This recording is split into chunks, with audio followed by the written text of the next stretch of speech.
باب الاستحباب التبشير والتهنئة بالخير وحديث فلو. بسم الله الرحمن الرحيم، والصلاة والسلام على رسول الله وعلى آله وأصحابه أجمعين. عن أبي إبراهيم ويقال أبو محمد ويقال أبو معاوية عبد الله بن أبي أوفى رضي الله عنهما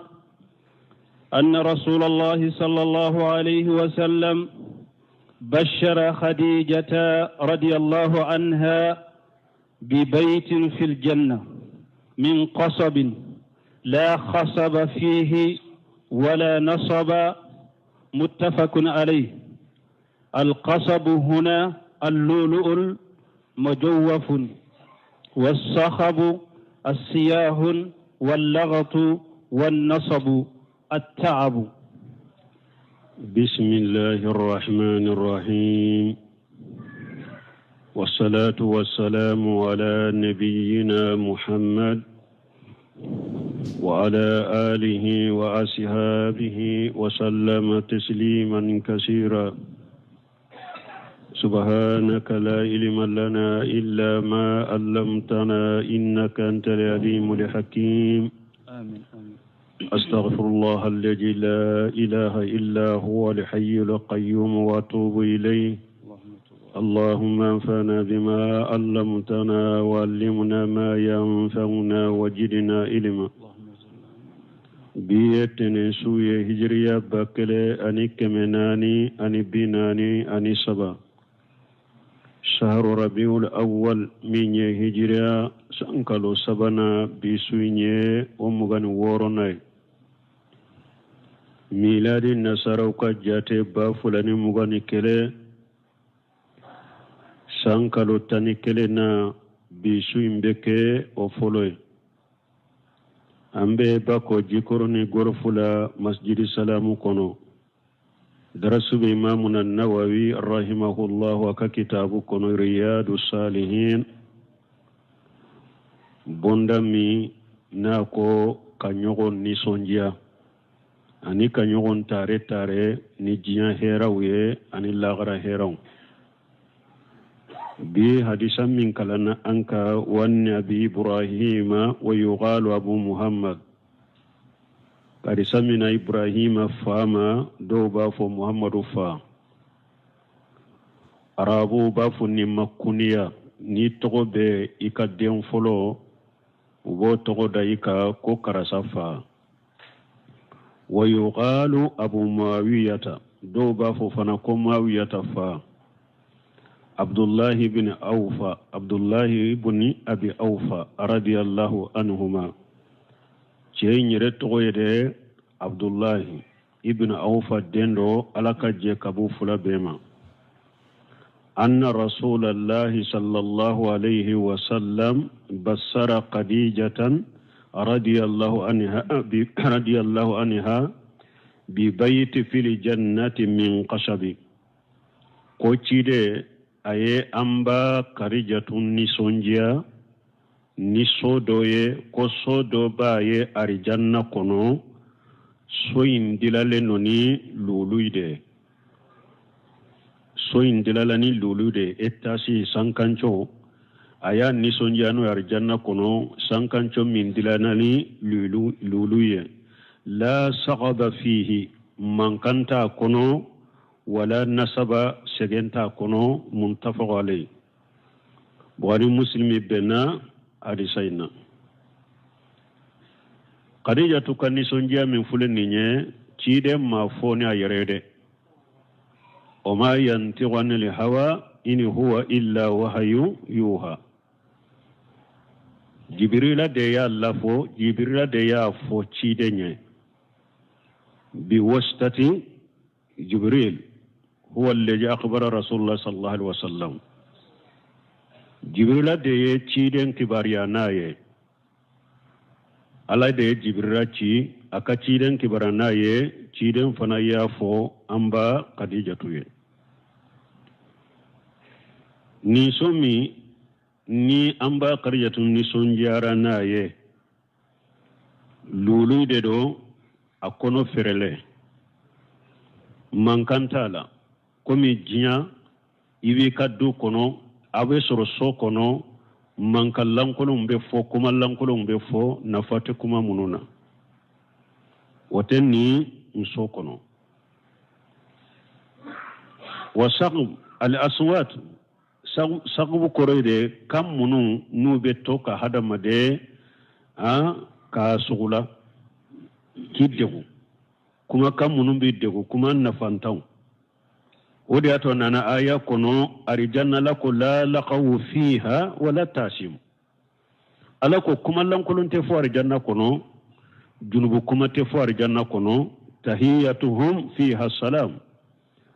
arijanna don ka nyogon fo arijanna kono o ye salamu folide qadiyatu min fule ni so min fule e wanyaman fana tala de ko abe hatagiyai ka furade ube jiya ka songu har ne karo de bala ika joshi de ube ka ko wotenin la yahtaju ila kansi alqamamatu wala ghayruhu ila kansi alqamamatu wala ghayruhu ni so inte hatagiya ko ika nyaman fura ka bo ko no nana nyokono kulluhu tayyib sun kununa bekani ni nyen ni sonjiyaye kanamba Khadijatu ma amba Khadijatu ciden ka furu muso folo de do ciden ma muso furu ka farale kan ale ni muso ma nyogon soro ciden bolo ale ya kanyana ma yake ciden bolo fo kata ciden fatu ciden ma muso wore furu ale kan ciden ya amba Khadijatu furu o ya soro ciden sibe sammu gani duru amba Khadijatu sibe sambinani akakoro cidenye parce que atun furula cedo de cema kakoro a furula cidenye kakoro o kofe cidenya furu ciden sibe sammu gani duru amba Khadijatu sibe sambinani kabako toye ka foko muso ika furu cema cemin ka koro iye ay fula de do benu fula be defo parce que yado muso caman be ko karasa kana fura ma ko akorola wotewa mogote bu Cheikh Abdallah Bumbaji nyinin karanina deni do de ya nyin kanina ko ale fa ya di cedo masambi woroni ko ako muso ika furu cema min ka koro ye ako silamiya balili toka ako ibese ka soro je koroba do be obila hinna chogomi obi ewa nyuma kiye chogomi ni se ewa yi furu la demiseni no be hera min soro chokoroba do bolo ako te soro demiseni do bolo kela ko fulana ako kuma mana ni chokoroba min ni fasamanta do bala na te demiseni chamala komi dina ani jogo nyuma ako no be chokoroba minna har naka koro eye ibe furala tanke ko mimbe fasamanta mimbe dina mimbe jogo nyuma mimbe Umar ibn Khattab fule aye cide minye Fatumata ciden de muso Fatumata o fana de muso Ummu Kulsum Umaru ya furu kato khalifa yala o beta fo Umaru tiloma samala Ummu Kulsum o beta fo Umaru bo soro fo tiloma sama ne Umaru ya furu kato khalifa yala Ummu Kulsum Fatumata de muso ninye cheka muso furu ni aka kuriye ko jugo wotewa oye de law bola nin tumbe silamiya kono salafu bolo bo fulana eche fana ibishe ka muso fana furu muso min ka kuriye ke fana be ka muso do furu muso min ka kuriye ni fasamantia do nafa do fasamantia do ani nafa do ye muso inna comme cide afule kamba khariya su furu ni la halamina cide mbe sammuga ni duru amba khariya tube sambinani aka koro cide ni sanjoliye santani duru aka koro cide ni santani duru cide nya furu aya soro mba Khadijatu furla cede la ka koro awa amba Khadijatu ayi denken nani ولدت له بناته الأربع ciden ka demmuso nani an ba Khadijatu da yo osoro cidenye wa auladuhu salasatu aw isnaini ani denke saba ube fula sosoli min be tare ko tingolo demmuso nani ciden ka demmuso nani an ba Khadijatu da yin wolo aye ani denke saba demmuso nani Fatumatu Jainabu Ruqiyatu Ummu Kulsum denke nani minye Al-Qasimu Abdullah donc Ibrahim Maria to de denye Ibrahim Al-Qasim ani Abdullah do ba ke fula nu ya ke saba do ba fo o tayyib ko oye sabanay o cide sallallahu alaihi wasallam ba Khadijatu nunum be soro cide nya abe comme Ibrahima kelende te amba Khadijatu cide ndon la Ibrahima kele wode te amba Khadijatu denye oye Mariatul Qutubi akadende akajo muso min tumba bolo cide ma muso wore furu fo katamba Khadijatu fatu amba Khadijatu tunye muso ye muso hakilima de do muso ko donna de do muso min do no nyuma umbala dina kono kosobe no nyuma umbala dina kono kosobe ni sagira kata akata ruma kitabu kono alene amba Aishatu ube nyogonda fasamantia lade anamba Khadijatu amba Aishatu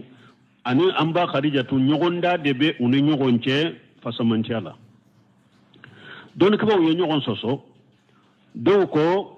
amba Khadijatu de kausa amba Aishatu fasamantia min amba Khadijatu ko nyogonate amba Aishatu ye doko ayi amba Aishatu fasamantia min bo bolo o nyogonate amba Khadijatu ye ni ibn Usaymin rahimahullah alayhi min giriya akon nin fula be fasamanta kere lembe nin fula be kanyi ambore fofolo nin fula be fasamanta buye bo akelen kele fana kere ni fasamanta ye ni ani tote nyogon surala amba Khadijatu silamiya kun folo la alayhi joyoro bake ola ninye ka limana ni cidenye ka cidenci tigiya kakan na folo labila cidenye hari don mi cidenye Jibrila yes don folo min na sirana a jorlen na be yere an ba Khadijatu da ya hakili shi ako kana sira kana joralate ko jugo ke ela ibe sinji utugo ibe hinna aliyatimeuma ibe finne fantauma ibe ko doke nyuma yala mogo to te se ka ko mununke ala te ko jugo kila ka ciden ta ana kata Warqatu bin Nawfal fe ciden ye Jibrila ye chugumi ko fo Warqatu bin Nawfal ye Warqatu bin Nawfal o tunye chokoroba do la tumbe Makka aye tunye nasara dina ke kakoro o ako ciden mahaja namusil leji unjila la Musa wa Isa imberenin kan nawlo ba fo Jibril de makon namus ako Jibril min nana Musa ma ani Isa ku ke cidenye wode benima min bakanu dum min ni kam mo bi laboya akan ne soro kamalen koroye demiseniye fonnan kaye nimbi deme ciden ko yala ne kam mo be laboya ako ini min fule kana ima ini min fule kana mogo shina mana dugu mogo ma fo yi ko ala kelimpu ka boto foy kana faraka nim beni ma mogo shina mana dugu mogo ma fo ala fo ubi kode kabili kontro de la donc amba Khadijatu silamiya kun folo joyoro babbe alaye na ye silamiya deme amba Khadijatu amba Aishatu fana silamiya laba joyoro babbe fana ye na ye silamiya deme na ciden fana fatulen kofe ko caman tumbe donila ani dina famula amba aishatu fana do tumnyo o bara ke silamiya labanna donc amba kharijatu silamiya damina wakati ale jo yorobe ale silamiya la amba aishatu silamiya fana laba jo yorobo o fana ye silamiya la kata silama mantoma wariato dondola arrafida do nana arrafida munumbe amba aishatu nani ka danga o do nana ibnu jawji rafida do nana mu ce fula de do ako ibnu zawzima ko khadijatu ani aishatu don kanyi ayyuhuma afdalu ayyin min kali de ke abubakar ayyuhuma afdalu aliyu aw abubakar yin kali kiranin de ka arrafida iya do lube ali de supporter ko ali ko ibnu jawjima ko ali ani abubakari nunu fulala duman kausa qala afdaluhum man kanat ibnatuhu tahtahu ibu jawji ko rafidaima akon nunu fulaf min fulani ali na abubakari ukafasa mantiye de ni ci diden na demusobe abolo yenin jabuye ce fula imbe tara nimbe abubakar supporte ko abubakar de kanye kateme alika o koko ibnu jawji ko ye jodi aledema ko parce que abubakar de kadde muso be ci dembolo minye arafida min ko ali de kanye o fana ko ayi ko ibnu jawji ye jodi ngedema parce que ci den kadde muso be ali de bolo manin kana tubunatuhu tahtahu arabu kam min fulani yabe ko fulainta imma yala la nyini yede ciden ka demuso be min bolo ube la nyini yede min ka demuso be ciden bolo arabu kan na kuma mbe se kan beta wode yato min be abubakar shi porte ko ibnu jawdi ye cinya di aledema ko abubakar de ka demuso be ciden bolo min be ali shi porte akoy ibnu jawdi ye cinya di aledema parce que ciden ka demuso be ali de bolo mais ibnu jawji yen ninke muna pour aka kisi fitinama kasoro ibnu jawji aba bolo abubakar siddiq de kausa ali ibn abi talib ahli sunnah jamaa de ibnu jawji aka khida yode mais ayen ninke de pour nonu ni sosoli nana chogo ma be nonu sagi kabwa kunna chogo minate ke fitinai aye kuma funin chogola kasoro bi ijma'i ahli sunnah حتى علي بن أبي طالب يقول على منبر الكوفة خير هذه الأمة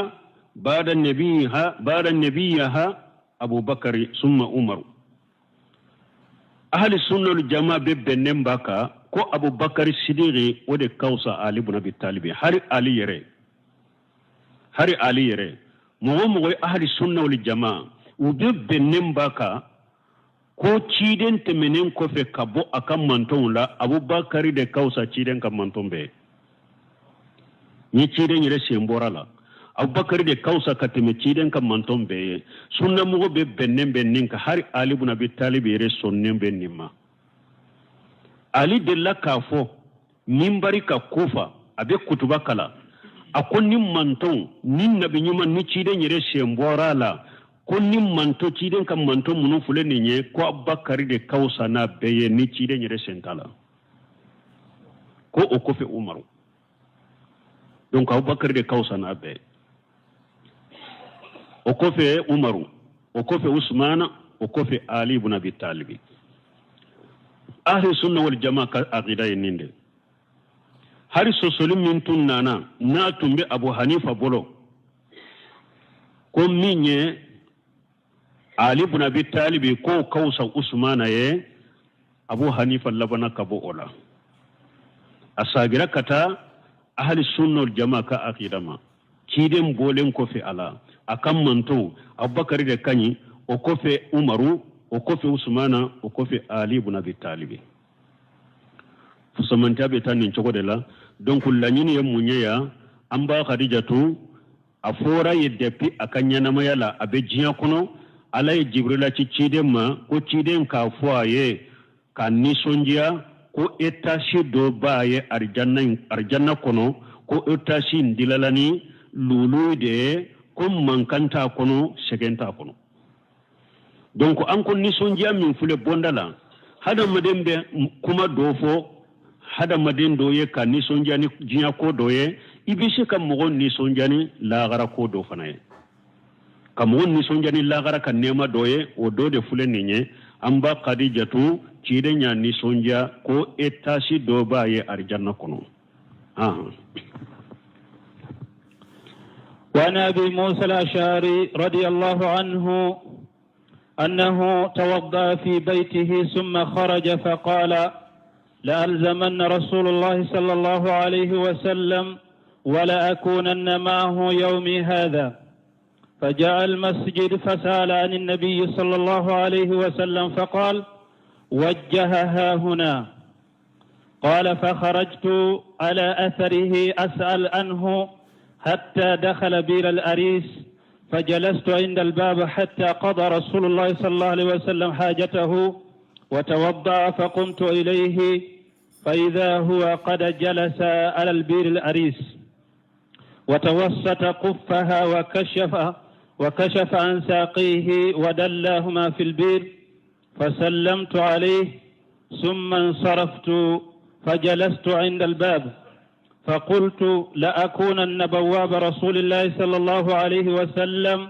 اليوم فجاء أبو بكر رضي الله عنه فدفع الباب فقلت من هذا فقال أبو بكر فقلت على رسلك ثم ذهبت فقلت يا رسول الله هذا أبو بكر يستعزن فقال ائذن له وبشره بالجنة فأقبلت حتى قلت لأبي بكر ادخل ورسول الله يبشرك بالجنة فدخل أبو بكر حتى جلس عن يمين النبي صلى الله عليه وسلم معه في قفة ودل رجليه في البير فلما صنع كما صنع رسول الله صلى الله عليه وسلم وكشف عن ساقيه ثم رجعت وجلست وقد تركت أخي يتوضأ ويلحقني فقلت إن يريد الله بفلان يريد أخاه خيرا يأتي به فإذا هو الإنسان يحرك الباب فقلت من هذا فقال عمر بن الخطاب فقلت على رسلك ثم جئت إلى رسول الله صلى الله عليه وسلم فسلمت عليه وقلت هذا عمر يستعزن فقال ائذن له وبشره بالجنة فجئت عمر فقلت أذن ويبشرك رسول الله صلى الله عليه وسلم بالجنة فدخل فجلس مع رسول الله صلى الله عليه وسلم في قفة عن يساره ودل رجليه في البئر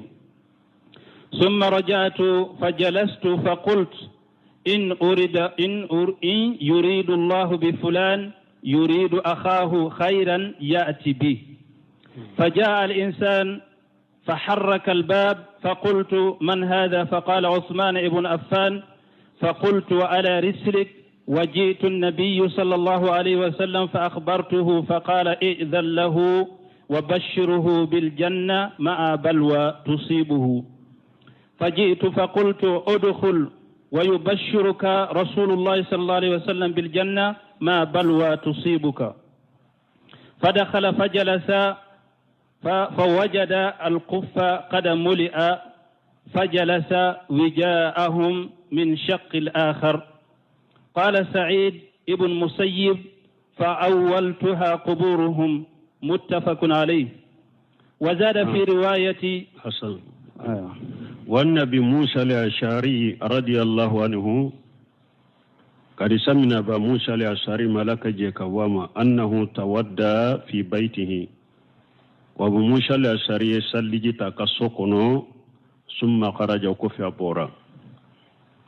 نمبايرا نكو هذا مدين نيبي بو إكسوكونو أكاني كسلجيتا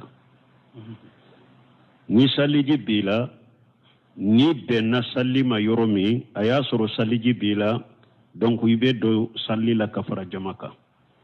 a ube ni benna janaja sallila yoromi aya soro salliji bila ibe salli kafaruka akanunendo ni be boy ka sokono ika sallijita hadisa do nana ciden ko la yuhafizu ala al-wudu illa al-mu'min akum mo site korosilike bada ni salliji bala ni mu'minite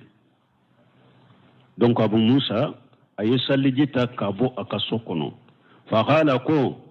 la alijamanna rasulullah sallallahu alaihi wasallam wala akunanna ma'ahu yawmi haja ako bi koni fonne ka ke ciden no fe bi ne ka ke ciden ka tama nyugo ye bi wo fo bi to imbe bi pe ciden be koko ka beta yoro yoro fonne ka bi be ka no fe de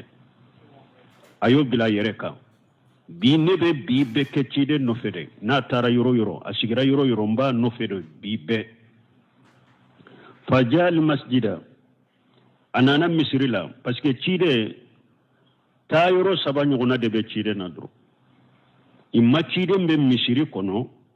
u bɛ ciden b'a ka denbaya kɔnɔ a b'a kɛ k'a ka so kɔnɔ baara dɔ kɛ u bɛ ciden bɛ sɛbaw cɛ la jahaduyɔrɔ la nin ta yɔrɔw de bɛ ciden na a nana misiri kɔnɔ fasala ni nabi sallallahu alaihi wasallam a ye mɔgɔw ɲininka ciden na فقالوا وجهها هنا وكوتشيرن يانياسي ينفد أتارا ينفد أنا ما تشيرن سر مصر لا نيمون سر مصر لون ينكا كوتشيرن تارامي وكوايا يانياسي ينفد أتارني ينفلاي ويفاندو فوكو أتارنو يروي قال فخرجت على أثره أبو موسى كو عليه بورا كتشيرن نومنا أشأل أنه نانا مغلا أبو نينك تشيدنا تشيدن ماتمي أولوا أبو نينك حتى دغلا بير أريس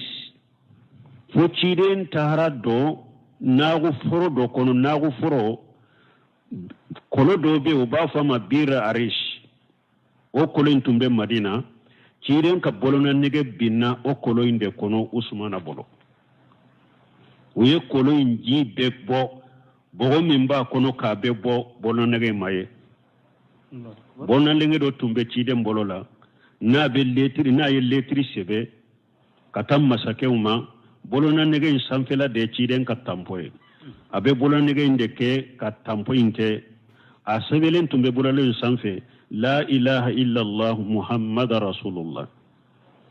ore tumbe bolo nege sanfe o sebelen bala rabukanna ni cide ni letri mi sebe abe bolo nege nke ka ke tampoete ka letri nci kata cide fatule koma bakari de be cide nola letri sebe la kata masakelo na bu wele kana dinama aw bakari e bolo nege ndo a bolo la aw bakari fatule umaru nale khalifa yala umaru ye bolo nege ndo a bolo la umaru fatule usmana nana khalifa yala bolo nege ntumbe ale bolo la fo binna ale bolo bi riri kono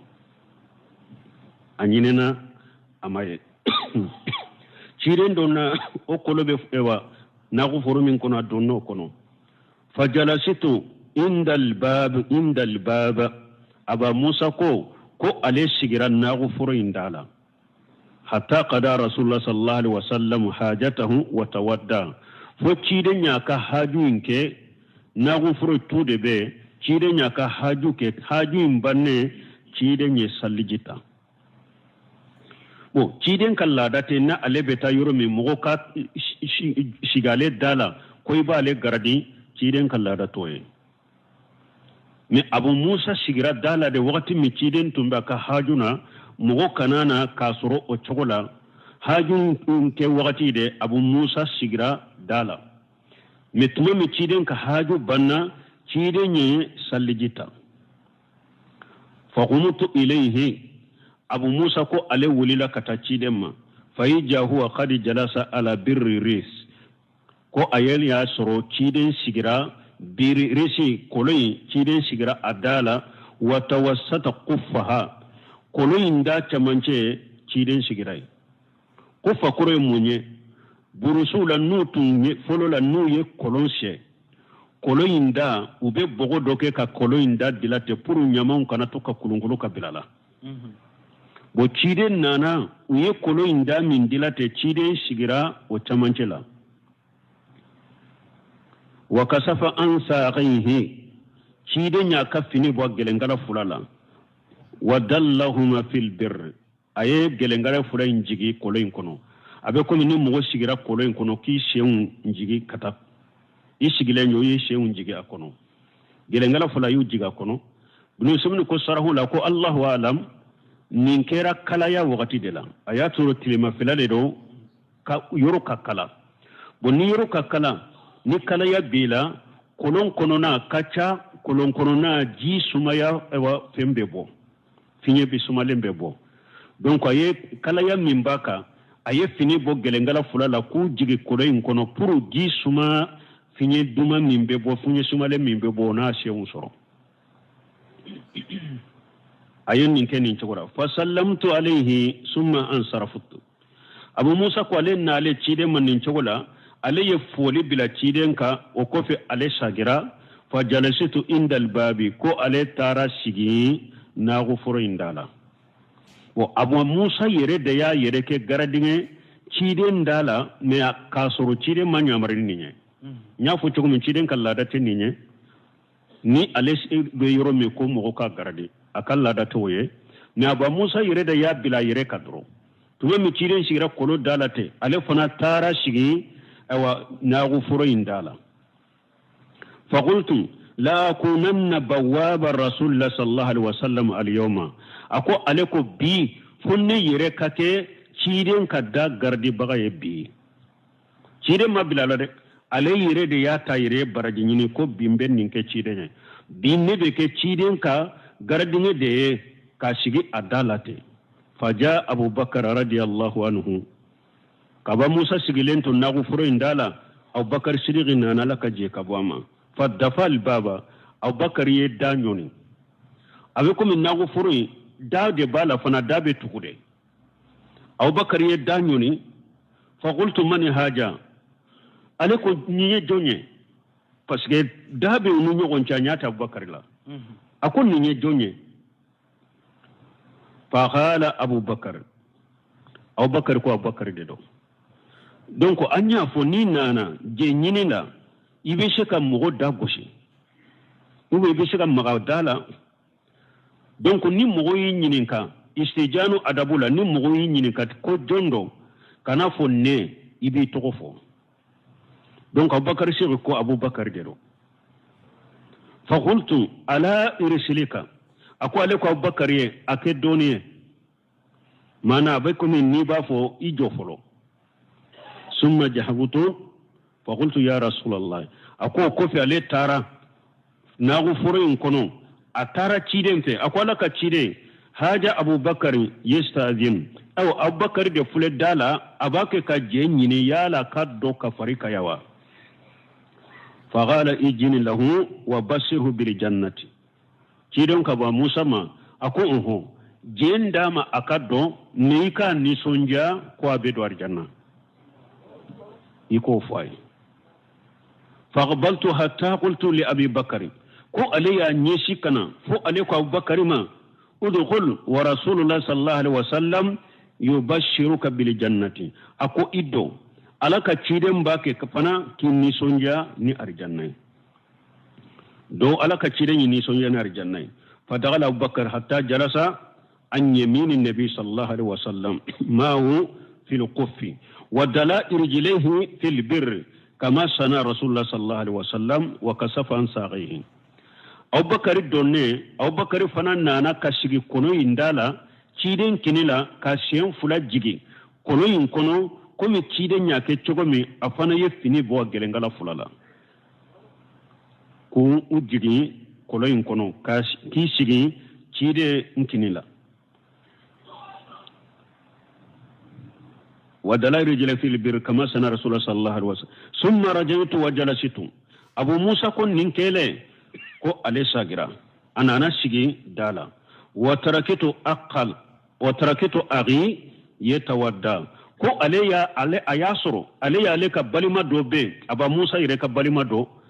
ayoto o ka sokono o bake ka sallijita wayali haguni aya sura le ka balima dobu ka sokono bake ka sallijita pour akana le nofe fa qultu in yuridu Allah bi fulana yuridu aqahu ako ale ko ni alay hera la nyini ni karasai alla nyini ba ka balima inde ni alay hera la nyini ni karasai yati bihi alay rebe nanana ya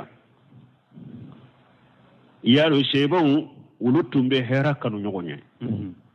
kiden ko hadam madin kalli maniyati siga dafa abada fu ibe hera min kanu yere diya hera lagara hera iko kani balima silamai arjanna duni min forate de aba musa ya kabbalima min to sallijila kombe sallijita mbena ko ila mbeni fe ako harin kabbalima in kana sisa ni alai hera la nyine nayi afana kana sisa pour arjanna doni ni sonja min fule ninye anasoro ayofo ako aleyo kuma fodoro fayija insanu yuharriku albaba alebo min bin kalama mugodo bake kadala maktuguni فقلت من حاجة ألكن نيجي جوني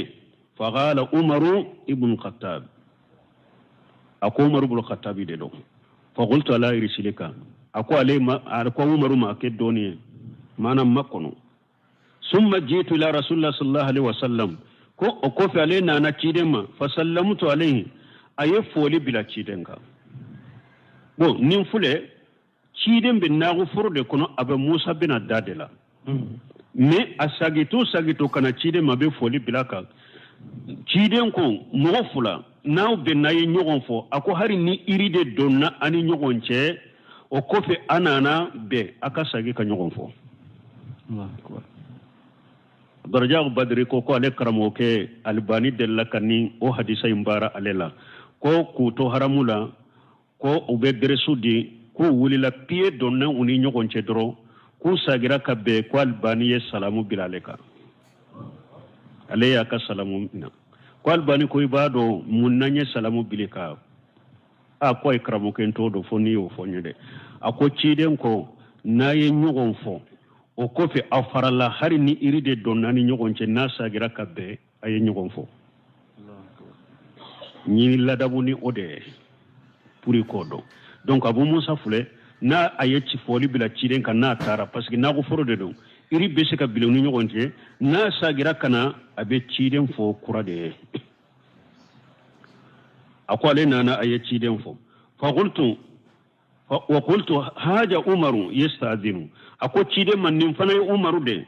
abake ka jenyi ne ko yala ka dowa fa qala ijin lahu wa bashirhu bil jannati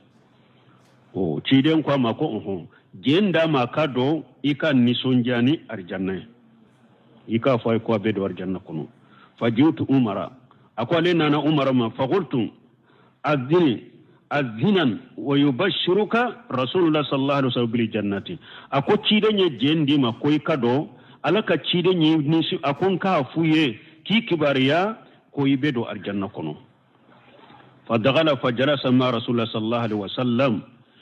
fil qufi an yasarihi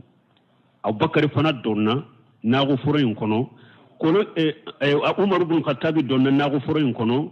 ciden numala kolo yindala ale tara shige ciden numana summa o kofi afana wadala irjilehi fil birri afana ya ka shen fula jigi kolo yin kono summa rajaitu fajalasitu faqultu in yuridu allah bi fulana yuridu aqahu ghayra yati bihi ako awulila tara sigidala tuguna ewa ako ni alayi karasa ni alayi hera nyini naye hari bi aba musa hakili baka balima indela ni alayi hera nyini ni karasa ye alaka nana sisa ko ale ni fodoro ablebo min kalama faja insanu faharraka libaba mogodo nana ayedda lama faqultu man haja ana kunni nye jonye fagala usman ibn affan ako usman ibn affan de do faqultu ala irsilika ako ale ko ama akedoniye makono ijo inola wajitu nabi sallallahu alaihi wasallam akhbartuhu ko ale na ciden ma aye ciden kibariya أو كن فنا عثمان دير أباك كجيني فقال إيجني له وبشره بالجنة ما البلوى تصيبه أكو جندا ما كدو إيكا نسونجا كو أبدو أرجانا كونو ميكفر بلاو دوكا بلاو بنا سرو ولفالي بلاو دو بنا لسرو فجيت فقلت أدخل ويبشرك رسول الله صلى الله عليه وسلم بالجنة ما بلوى تصيبك أكو تشيدون يجين ديما كيكا دون إدو تشيدون كون كي كباريا كو يبدو أرجانا كونو كون ميكفر بلاو دوكا بلاو بني سرو عثمان يا الله تنور جنة دونيكا بلو ينفنا كو والله المستعان الدنو بلو يجمعي او ميني قوارجو يا فقلي منك يا عثمان فقلي منك عبد الله بن سبا وبافما ابن سودا أباي مصوفيما ديرو عبد الله بن سبا أكين توي ودي يهوديا دي تشين yahudiya de do me aya yere ke silama de kado silama chela madina chiali kama pura be chiali ke silama ni nyon che chogomi aya yere ke silama madina ya damina de na sigira yoro mi gere min na seba chela aba isaye katoka usmana korofo katoko chinya seba be ye muminu dafalende ama mo soro madina na yo ko su damina mo nyana sebo be wuli katoy abe mumini dafalende amanye surala madina amanye suru ama mo suru mimba faraka nin ko sugula awulila kata iraqi atale iraqi ani misra nunu abe baroke baro dawla abe usmana togochinya abe usmana lagosi akankan ninke amake akankan ninfo amake fo aye groupe do soro me musumana ka faga bagaw sheba denkelen tula sheba kelente usmana ka faga bagawla aye groupe do soro kawarjula unana madina unale madina utara usmana dala uye jamfande ke ukode kunu nana de kunu usmana ka nyogon kuma sagi de ke ko de be umu famu kuna na ode famu nyinu usmana fedroka kuma nyogonya chino uluma na ni fengure ode ya to sebo utara ni ye minke sebo hakili tuntola ire kafu be usmana faga sebo hakili tuntola sebo nyana unana kuma nyogonya dole la doro kana munakasa ke usmana ka kuma nyogonya subha munumbu bolo awo ni subha munum na fana ye kuma fo usmana ya be jabi usmana ya be jabi umaddo yoro sushro ayun ka kuma inde bi ka be jabi o tuma umaddo yoro soro jama kulun tun sagara mun sagito bora madina de uko he anna nan min kama amma foi ke nan tara nin chokola ha an ka sagi wo usagira kana kasigi usmana dala tuguni me sebo koni nyana dro hiwaru mana nyugon famu nyini de be usmana chesino ko werete wodi ato sebo muhamminai wa awati benna hiju wakati fanama aya soro cheba chama ube hijirola chama be hijirola munun fana be madina u hakiri tunte ko fitina bu u hakilla janko usmana fagali ulun nana na famu nyini do de la usmana che bo seba be tarada sufela la be hakili sigile ulu nyana nuro nyogon famu nyini de be nunu usmana che su kole doro usmana mu yere fana ka hakili la nyogon famu nyini de doro uni ko munu nana ne yu jabi kaba me su kora doro pannani kogo e kado usmana ka sura ka sokono aka qur'ana ba shenka be kala ka kantige ya faga nin chogo de la ay soro sebo be sinogola ulu hakili tala ko nin ko sugubu hakili la o sebo mo chaman fana be hijiro la ko kera nin chogo de la ye usmana faga nin chogo la bo kiden fule ka isara ke katode ma ko abedo arjanna kono kafara balaw do ka balaw be nasoro usmana donne fa dagala فوجد القف قد مليا عثمان الدنيا ياسر قلوين دا أفارا سيجي يغرتي كيدن بيتمانشلا أو بكر سيجرا كينيلا عمر سيجرا نمانا سيجي يروورتي قلوين دا لكويبي سينجي فجلس وجاههم من الشق الآخر قلوين فاندو عثمان سيجرا كانيشي أو بكري كيدن أو بكر عمر كانيشوما ale tara sigi koloyin fando la yanfe donc ka ɲɛsin u ma qala shahidu ibnu musayyib shahidu ibnu musayyib ko tabina de do ako fa awwalituha quburahum ko ale ye u ka sigi cogo min filɛ nin ye dɛ ale ye nin kɛ u ka kaburu cogo de dɔrɔn ko ka kaburu kɛra nin cogo de la mɔgɔ saba in de donna amba aishatu ka so kono cide ani abubakari donc ani umaru usmana donna bagiya ko alaye min koroke u ka kaburu cogo de dolo donc hadisa in na nyini ye munye ibe bise ka mo ni sonjani lagara here abubakar fule kan ni sonjani arjanna ani umaru ani usmana ibn affan ani kairanna ni mo min ko ibe cide na abubakari ani umaru kubu faraka bo nyogonna ibe fili bere bala hadisa do nana ciden ko sallallahu alaihi wasallam kharajtu ana wa abubakari wa umaru wa daghalitu ana wa abubakari wa umaru wa kharajtu ana wa abubakari jitu ana wa abubakari wa umaru ودخلت أنا وأبو بكر وعمر وخرجت أنا وأبو بكر وعمر تيرين كوكو علينا نجيا كنو أنا أبو بكر أنا عمر كو علي بيدو كبرو كنو أنا أبو بكر أنا عمر كو أولو بيبو كبرو كنو فانا علي بيبو كبرو كنو أنا أبو بكر أنا عمر صلى الله عليه وسلم نيني على يري كلا تيجي دي كان نينشي سبا unyana mayara mogon fede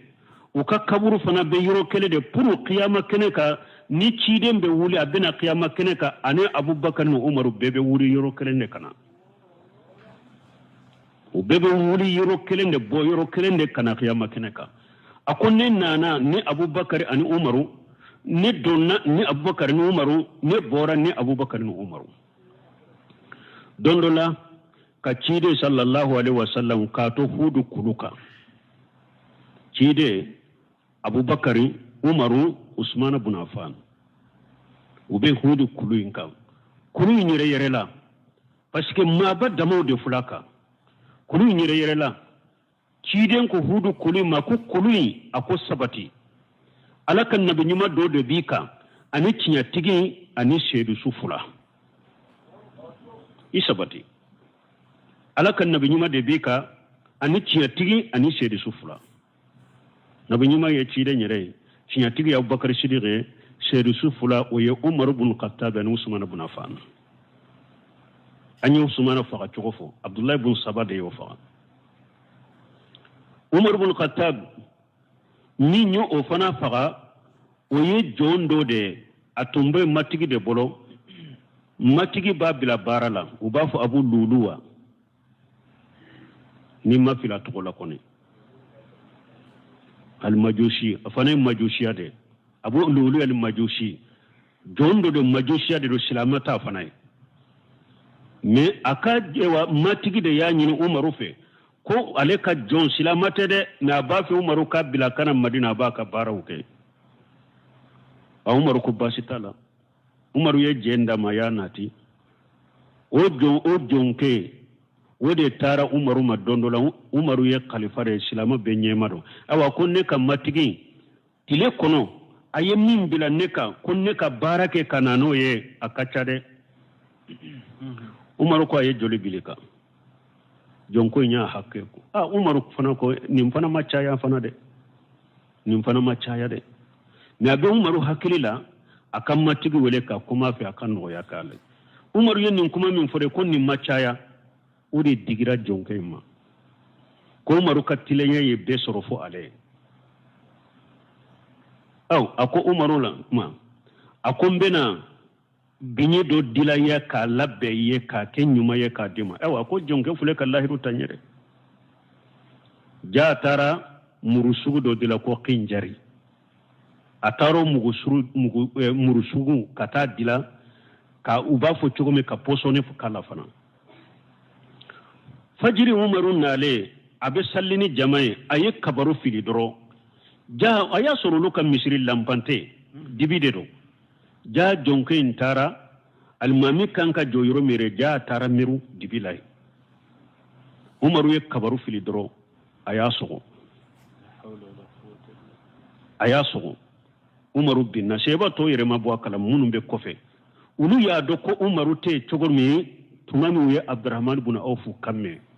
abaki kasallinu ye umaru binna yoromi abdurrahman ibn auf de temena kasalli dafani mogo ye ka surunya kasalli keni mogo ye ka surunya bo wulila sa ko be jonkay mina tinjari min tumba dafula de ro aya tate wa be mogo so aya nate wa be mogo so aye mogo tani sabade so mogo hakke do yere sara seba do sara me tumami aya do ko ute desha law ba fi kana mina do de ye e wa birifini berebele brata ko filaka ko meleke alate ayere ya do sisa atenya ubeni mina nu yumina fana min bala bado yere faga donc uye umaru sogolenta una tara ka sokono uye nono dama nono borani awa sogolin woye jepe o yoro seba yere ya do kafo ko sugu min fulen ni nyaka bonni naka kele umar ibn khattab sogorani chogodela ayen nyinin kalike folo akwa de abdullahi ma akwa ye segeli ke folo jonyen faga ayen faga ko minna no do na ya soro jurumude de sanin ka sanka ala delinka tubi katalama uya sege ko ayi abu luluna ta majushi wude faga ata amru ko alhamdulillah rabbil alamin ni alama ni junubu da silamaka be alatanu ni ne ka faga baga ne ka faga ni sababu mabo silamala nin ka fagali junubu be da silamaka no make alhamdulillah ay Allah tanu umaru fana sogolen to ratem balmu me ka umaru dalen to te bebena abe umaru tanu ay joyoro munun ke silamala ba tanu kamalen do nana ka umaru tanu ka tanu kamalen boto umaru dale jolila aya nyeta ka lajete kamalen ka finite melembe alikaba kurufurala ajiginendo akwai kamalen ngale kwa kana uye kamalen wala ko irfa izaraka fa inna atiha li rabbika wa anqa li sawbika akwai ka fini kurota ika bile kale kaba kurufura kofe ode alanya siranye katitigi alama ode sene ya ka fini nyere balma wayenni ni an kambe nunun waju ko junubu da haramulendo ko nin ko fituna an kateme nunun ka sankabe ka umaru sogolen to jolila ni saya ni fembe nyogona abado nimbe junubu de la ni kana tate alaka wajibi min bin ka tanke ni ma waju ma bila sira ku ka wele kasoro che nana ka tanu de kama jamu de kabo akoy ka fini korota ode alanya siranyai itigi alafe ode seneyai kata fini nyerema balmu okofe umarul khattabi khalifa sigin togo akofe akonni ale fatura akonni aba uberata bun jarahi tumbe balola ko ale bode ke khalifai parce que cide nyere yo otanu mais umaru o fatura umaru nye bo umaru ko akom mo woro min tora cide nye mo munun ni sonja ku be do arjanna kono o toye woro de ale kofe minye khalifa ya ale kofe ale ya khalifa mo woro kata siginu benna mo minna kwa ke kalifai o mo woro ulude tarabbe usmana kwa ke kalifai donc umaru ko adenka abdullah ma akota aisha tufe ko mi hammi benna katema bekade ciden kerefela kaburula ode hammi benna ta aisha tufe ikanyi ni kai kana fo amirul mu'minin de neta al mu'minin tuguni ika fo umaru abdullah umar ibn khattab abdullah amirul mu'minin ante mu'minu nyema tuguni ta ikana amirul mu'minin fo ani fana ni amirul mu'minin fora tusu aisha tu ba jate silamo kan nyema do rame daga kakuta kana amir ya fo yede ko umar ibn khattab ba nyini fe yala ika sokono da yoro kele min tora ye ciden kere felambo sorwa ikin sudo ye warni sara abdullah ibn umar taala ya soran bay setu yere ba ka sokono be kasila doro umaru fatuli umaru sogole min fulani ne ayan ba setu sura be kasila aye salamu bilaka aye komba setu ma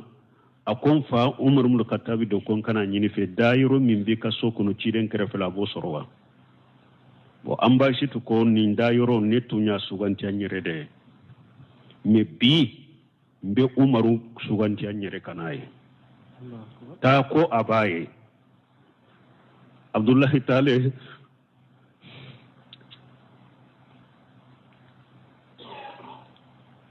subhanakallahumma rabbana bihamdika ashhadu an la ilaha illa anta astaghfiruka wa atubu ilayk